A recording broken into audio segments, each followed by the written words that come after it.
Hey, Falcon Zero here, welcome back to my channel. Now today's video we're going to be looking at 5 games that I recommend for the Nintendo Switch, and actually 5 more games that I do. If you've missed the last video, go check it out. I'm going to have a link in the description below. And again, for this video, I'm not going to be including games like Breath of the Wild, Super Mario Odyssey, Splatoon 2, Animal Crossing, Pokemon Sword and Shield, Super Smash Bros. And Mario Kart. I know you should have those games. You should know you should have those games. With that underway, grab a snack and a drink, and let's see if I can entertain you guys for a couple minutes here.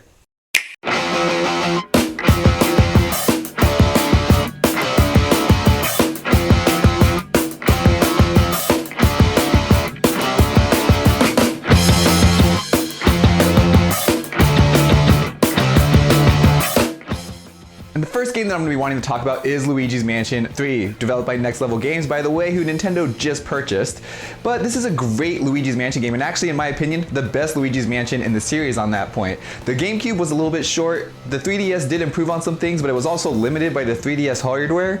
Luigi's Mansion 3 on the Switch is the Luigi's Mansion I think that everyone really should be trying out here. This is the best Luigi's Mansion in the series. If you haven't played any of the Luigi's Mansion games in the past, that's okay. You don't really need to, but this is just a great game altogether. There's 17 floors that you're going to explore on this hotel. Luigi becomes a Ghostbuster. It's not a traditional Mario game just stomping on enemies. You're exploring, you're collecting keys, you're collecting gems. It's great to just play with Luigi and explore this hotel of 17 floors. I highly recommend Luigi's Mansion 3. And the next game I'm going to be wanting to talk about is Marvel Ultimate Alliance 3, another third game in the series, and trust me, this is not going to be a theme of this video, but that just kind of worked out this way. Marvel Ultimate Alliance 3 plays like the last 2 games though. It's a classic hack and slash game or beat 'em up game that you're kind of progressing forward through, but you get to use the whole Marvel universe at that point. And when I say the whole Marvel universe, there really is pretty much every single character in this game. If there's characters that you don't know about, they're probably here. If there's a character that you do know about, they're probably in this game too. This game is filled, especially when they've added the DLC in this game. You get to pick pretty much every single Marvel character that your heart desires. But it's cool because every single character plays differently, which is a nice feel for the game, and it kept me enticed to just try out these different characters. And it was really nice to see all this different like stories getting wrapped up into one. Kind of like this is how a Marvel movie, you know, should be. You get to see all these characters wrapped up in this tangled world because they're all part of the same world. And I was really impressed with Marvel Ultimate Alliance 3. If you haven't checked this game out, go give this game a look. And on this list, I am going to be trying to go through different genres just to kind of give a little bit for everyone, hopefully, if there's something out there for anyone who's looking at this video.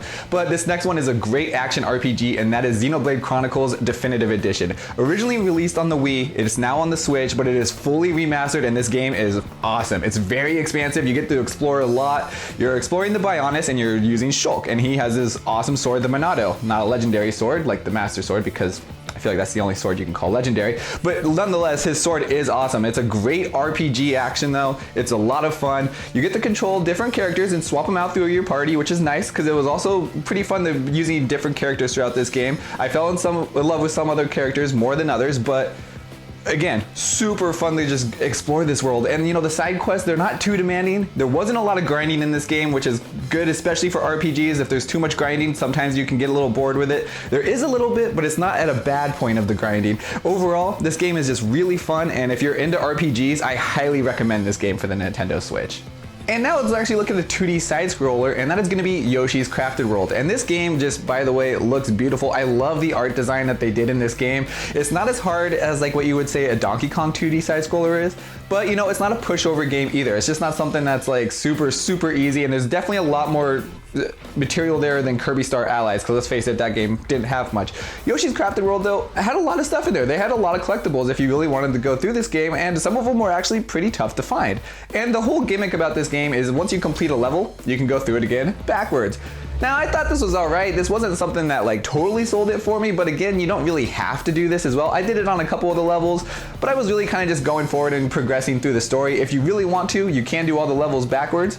Super fun though to do that as well, but it just wasn't really my thing. I could see maybe some people really getting into that, but for a 2D side scroller, this is a great game, and it's not too hard, very casual, but also not a pushover.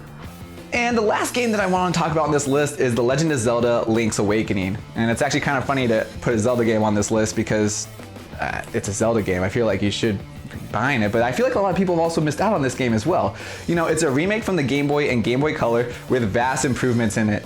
You know, they use clay shaded graphics, which may turn some people off to this game, but I fell in love with it. I like it. And also the story is just so compelling as well. You know, and they also have all the enhancements from the Game Boy Color version. So the Color Dungeon, it also makes an appearance in this game as well. They also added a dungeon builder in this game, which I actually thought the dungeon builder was all right. It wasn't anything that was, you know, it's not Super Mario Maker, I'll tell you that. But it's fun to play around with, but it's not what you're gonna really, it's not the best part of this game. The best part of this game is exploring Koholint Island, but they made vast improvements because, like, you know, your items, you have more slots to hold them in there, which that was just limited though on the Game Boy because you only had 2 buttons on there. And you know, also when you're loading down the Game Boy as you're going down and it kind of has to load the map area, that's non-existent in the Switch version. It's just all loaded there.